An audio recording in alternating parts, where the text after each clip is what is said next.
Aloha, I'm Mrs. Fisher, and today we're going to be looking at grammar concept number 14, one of my all-time favorites, verbals, specifically participles, infinitives, and gerunds. All right, let's go ahead and get started. What are verbals? So we know that verbs and verbals, that verbs are action linking, helping, being words. So what is a verbal?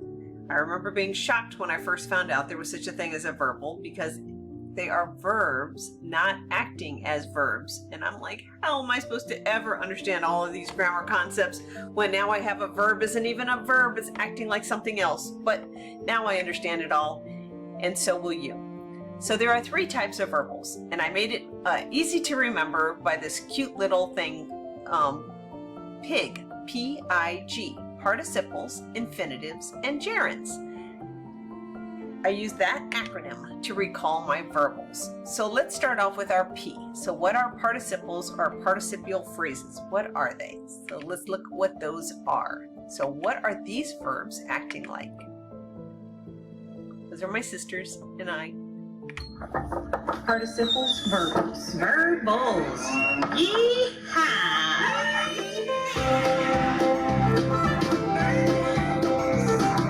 Verbals are verbs used as different parts of speech. The acrostic PIG makes it easy to teach. Participle, infinitive, and gerund. Memorizing PIG makes it lots of fun. Participles are verbs used as adjectives. Past already occurred and present is active. Past participles end in ENT, ED, and D. Present participles end in ING. It's easy to remember that participles describe because the word art is hidden inside. And when you look at art, you start to describe. You do, you know you do. True story. This really happened. While substituting a high school art class, I wanted to join in while the time passed. The class was painting. It looked entertaining. I had seen artists paint and was sure I could duplicate. So I put black on the canvas as a base. And that, my friend, was a mistake. When I was done, the students began to have too much fun. Mrs. Fisher, why is it sunny and the sky is black? Was there a bombing or a nuclear attack? No, really, why is the sky black? The students gave me lots of slack. And all the students could do was describe my art and talk smack. So when you see the word participle, don't worry, just look at the word and remember my story. Participles are verbs used to describe. Participle has the word art hidden inside. And when you look at art, you start to describe. You do, you do. I do you describe art, and I do too. All right, so participles are verbs used to describe. That is as simple as it is. We also have participial phrases. So these are the same thing. It just means a participle with more words added. Phrases, participial phrases. Everyone's an art critic. Sue, pick it.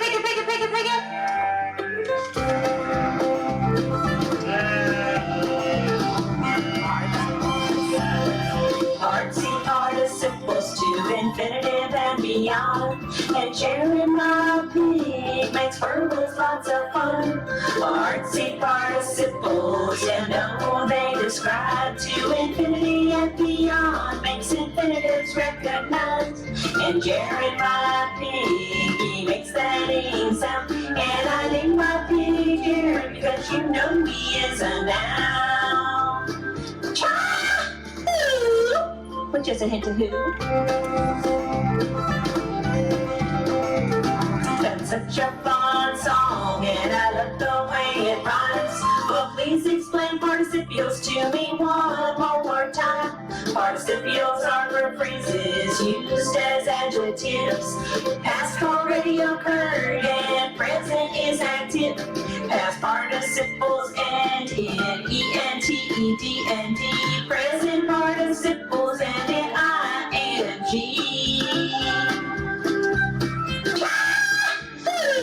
I think I got it.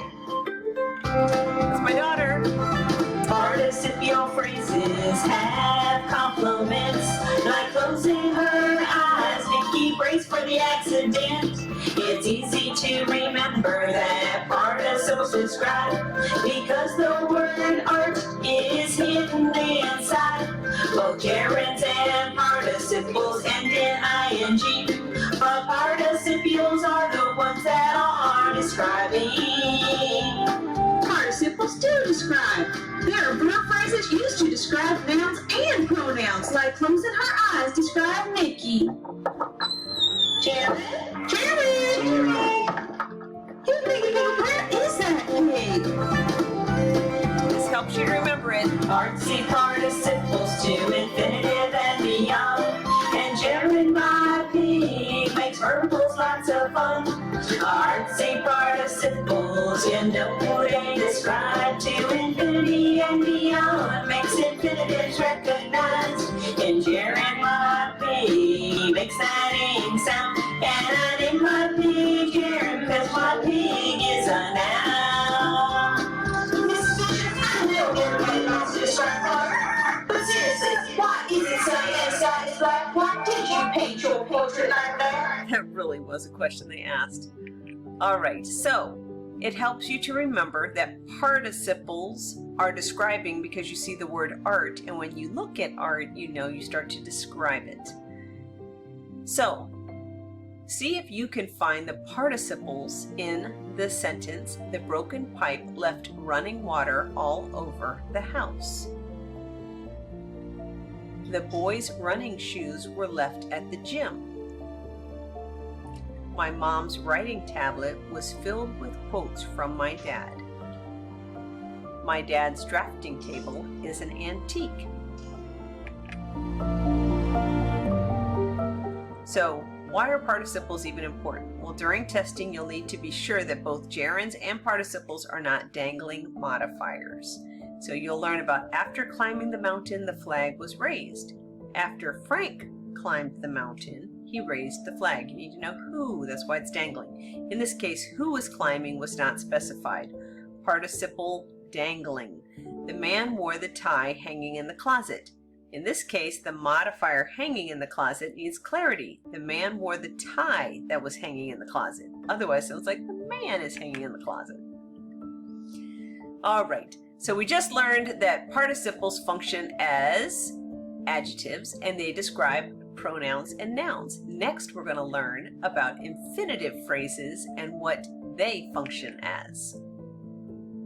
So here are infinitive phrases.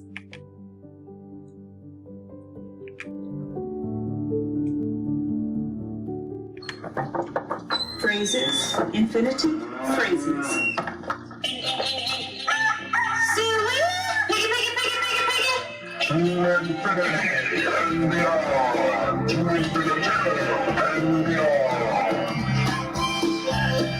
Artsy participles to infinitive and beyond. And sharing my pig makes verbals lots of fun. Artsy participles, you know they describe to infinity and beyond. Makes infinitives recognized. And Jerry, my pig, he makes that ing sound. And I name my pig Jerry because you know he is a noun. But just a hint of who. That's such a fun song, and I love the way it rhymes. But please explain infinitives to me one more time. A verbal is a verb used as a different part of speech. An example of an infinitive is I like to teach. Infinitives are verb phrases, adjectives, adverbs are nouns, and before every verbal, a to can be found. I think I got it. Right. Yes. All right.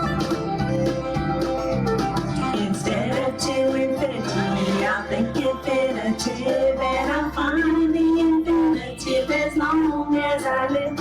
I'll think about a verbal, not acting like a verb, but acting like a noun, a verb, or an adjective. When I'm asked what's infinitive, I will respond, was like you said, to infinity and beyond. Yee-haw! Jared, where is that pig? Jared? Jared? Here, baby. Who's making a Here we go. artsy participles to infinitive and beyond.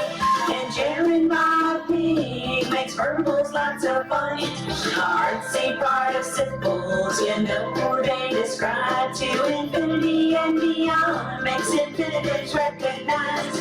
And Jared Bob Pig, he makes that ing sound. And I name my pig Jared because my pig is a noun.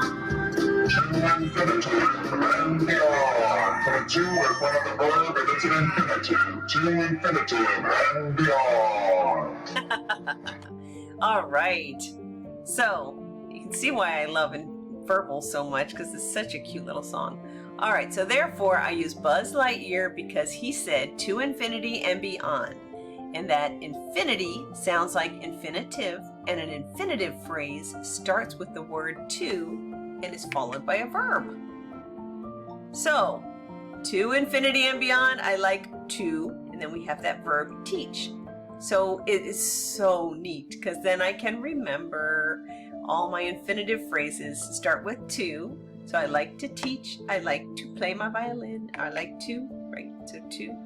That is so crazy cool. Was really excited when I figured out what an infinitive was and knew about Buzz Lightyear. All right, so find the infinitive in this sentence. I need to comb your hair. Please find the infinitive in this sentence. It was wrong of you to draw on Buzz Lightyear's helmet. Find the infinitive in this sentence. I need to blink when I am thinking. Last one, find the infinitive in the sentence. There seems to be no sign of intelligent life anywhere. All right, so we just learned about participles and how they function. Participles are adjectives and they describe or modify pronouns or nouns. We learned that infinitive phrases act as nouns, adjectives, and adverbs. Next, we're going to learn about gerunds and how they function in a sentence. What is a gerund? This rap will explain gerunds to you, and I bet you'll figure it out pretty quick. Oh, this is because I was in the military, as you know, and my children are in the military, my husband was in the military, so from a long line, ever since my great-great-grandfather from World War I, all my relatives have been in the military. Here we go. And I was airborne. Nouns, gerunds. Just saying. C-130 rolling down the strip. C-130 rolling down the strip. Airborne mama gonna take a little trip. Airborne mama gonna take a little trip. That's Stand up, the hook up, newspaper. shuffle to the door. Stand up, hook up, shuffle to the door. Jump right out and count to 4. Jump right out and count to 4. My husband was jump master. So is Nikki's husband. I got a reason That's by my my husband. side. I got a reason by my side. If that one does fail me too, if that one does fail me too, look out, Brown, I'm coming through. Look out, Brown, I'm coming through. Sound off, 1, 2. Sound off, 3, 4. Break it on down. 1, 2, 3, 4. 1, 2, 3, 4. Gerunds are verbs used as nouns. Gerunds are verbs used as nouns. Indian idea, make that ing sound. Indian idea, make that ing sound. Gerunds can be all positives. Gerunds can be all positives. Christine says it. Runnings, how stays fit. It. Runnings, how stays fit. Gerunds can be subjects. Know what a subject is? Can be subjects. Running is what Jenny won't quit. Running is what Jenny won't quit. Gerunds can be predicate. That's my daughter. He says jogging is running but not as quick. Jogging is running but not as quick. Gerunds can be Also dirt my daughter. objects. Gerunds can be dirt objects. Elizabeth goes running over objects. Elizabeth goes running over objects. Gerunds can be objects of the preposition. You know what Gerunds those can are? be objects of the preposition. Before running, Margaret knew she could win. Before running, Margaret knew she could win. Catherine says gerunds are verbs used as nouns. Gerunds are verbs used as nouns. End in ing, make that ing sound. End in ing, make that ing sound. Sound off, 1, 2. Sound off, 3, 4. Break it on down. 1, 2, 3, 4. 1, 2, 3, 4. We love you, Gerunds. Wait a minute, I think I just understood something I didn't get before. In all of those examples, we used running with ing. And all of those examples were acting as a noun. I think I get it. So gerund, ing, running. And he's acting like a noun in every one of the sentences. I get it. All right, exactly. So here we have an example. So how do we know if it's acting as a noun? If it can replace the verb, which ends in ing, then it is a gerund. So running is a fun sport. It is a fun sport. I like running trails. That would not, I like it? No, the running trails would be describing the trails, so that's the adjective, right? So that's a participle. My ankles hurt from running. Now we know that's the object of a preposition. From it, I enjoy active sports. Running is my favorite. Now it's in a positive, renaming the active sports. My favorite sport is running. And now we know that's a predicate nominative, renaming. All right, hopefully you were able to get all of those, but this one here, running trails, is not a direct object. If I just said I like running, then it would have been a direct object, but running trails, well, I'm thinking it's a running trail. Maybe it means running, and then what do I like to run? Trails. No, it's describing trails, running trails. So it's a participle. All right. So what is a gerund phrase? A gerund phrase just means we add extra words to it. And you'll find this rap to be very familiar. Phrases. What? Gerund phrases. Silly. You have to sing it by now.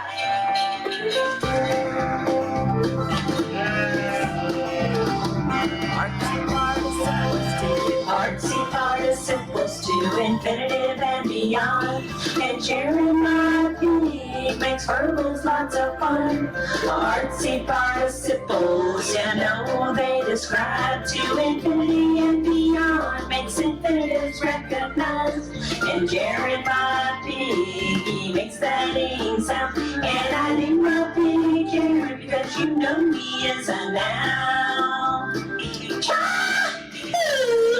With just a hint of hootie. That's such a fun song, and I love the way it rhymes. Well, please explain gerunds to me one more time. It's important to know a gerund phrase acts like a noun, and inside every gerund phrase an ing verb can be found. Just remember gerund, he makes that ing sound, and I name my pig gerund because my pig is a noun. I think I got it. Yahoo! A gerund phrase is a phrase used as a noun. It has a verb in it that makes the ing sound. The phrase has a gerund with its complements, like milking a cow is as good as it gets. To check if the phrase is acting like a noun, change the phrase to it and see how it sounds.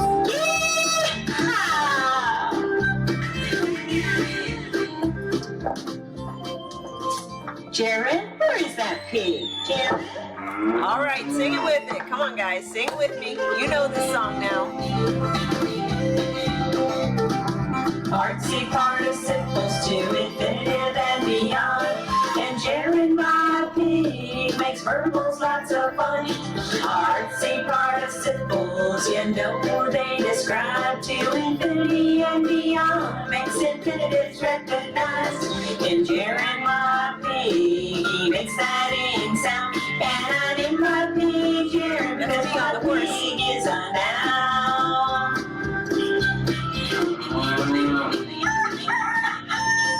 All right, so gerunds are verbs that end in ing and can be substituted for the word it, and then you know it's a gerund. So a gerund phrase are gerunds with modifiers, and they're still nouns and can be called an it to identify them. They just have complements, which just means extra words modifying them. So why are gerunds important? During testing, you need to be sure that the gerund is not a hanging gerund, which means who or what the gerund is referring to must be inferred. For example, after filling out the paperwork, the land was sold to the first buyer. In this case, who is filling out the paperwork was not specified, so it's a hanging gerund. Which sentence does not have acting as a gerund phrase? He is acting like a clown. I love acting on stage. Acting out is not acceptable. I need to take acting lessons. So, he is acting like a clown.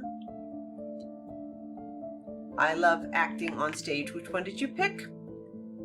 Today we learned that participles are verbs acting like adjectives describing nouns. Infinitive phrases are verb phrases that start with to and act as nouns, adjectives, or adverbs, and that gerunds are verbs that end in ing and act as nouns. So what do we need to know about participles, infinitives, and gerunds when it comes to state assessments, and where will we see them when taking the College Board SAT? You will need to know them for misplaced modifiers, dangling modifiers, and split infinitives, and we will learn about these in our next grammar lesson. So recapping what we've already learned, time to show what you know. So we know how to capitalize. We've learned how to capitalize. We have also learned how to summarize, paraphrase, and quote. We know that when we're taking the Smarter Balance assessment and we're asked to include evidence, that we are going to use quoted text unless they ask us to paraphrase or summarize. Then we will put it in our own words and in our own style. When we are writing, we know that our spelling, capitalization, and punctuation all count for and against us, so we're going to do our very best to edit and to use spell check whenever it's available. We also know to start every sentence with a capital letter and make sure that every sentence makes a complete thought, and we know how to punctuate those perfectly. We know that when we are writing a narrative, which is a story, that we will make sure that our story has dialogue, tone, and imagery in it. That our dialogue, every time we start a new speaker, we start a new line, and that what they say will go in quotes, and we'll have a tagline for who said it before, separated with a comma, or after, separated with a comma. We also know that when we're choosing the correct grammar, that anytime we see almost, any, none, and some, we have to look at the objects of the preposition to see what it's referencing. But if we see one body, then we know it's always singular, so we choose the singular verb. We also know that the direct address is always set apart with a comma and is always capitalized. We know that an appositive is a noun that follows a noun, renames and identifies it. Many times they will put the first comma and then they'll have an underlined section that says, choose the correct one. And then you're like, oh, well, if they already put the comma, they're saying it's non-essential. You look for that other comma to put it in. And you put in that one. Your pronoun references. You hopefully have identified how to pick your subjective pronouns from your objective pronouns, because your subject will either be the subject of the sentence or of any clause, right? The subject, or it'll be the predicate nominative. The objective one will be either the object of the preposition, the indirect object, or the direct object. We also know how to find our predicate nominative and how to flip our sentence around. The predicate nominative is like a positive, excuse me, because it renames or identifies the subject, but it does it after a linking verb. Sorry. COVID. So, we know to have consistent verb tense, present, present, present, future, future, future, past, past, past. We know to use active voice, to have parallelism, both with our prepositional phrases and with our adjectives and describing words modifying. And we know the rules for combining two sentences together. We know that we can put them together. We can put periods after each one. If they're closely related, combine them with a semicolon, or put a comma in a coordinating conjunction. Sorry. All right, so I am staying home with COVID right now while I'm doing this. So, or put the subordinating conjunction in the middle or in the beginning of the sentence. I'm quarantined right now. All right, and we also learned when to use because and when to put a comma when it's something you can take out of the sentence because it's not important. Otherwise, don't put that comma unless there's a negative in the clause before it. We learned how to put semicolons, and pretty much it boiled down to if there's commas in the other parts of the sentence, we put a semicolon between the two instead. That was the bottom line. And today we learned about participles, infinitives, and gerunds. And in our next lesson, we will learn why that's so important. Have a great day. I'm very proud of you. We are done and done.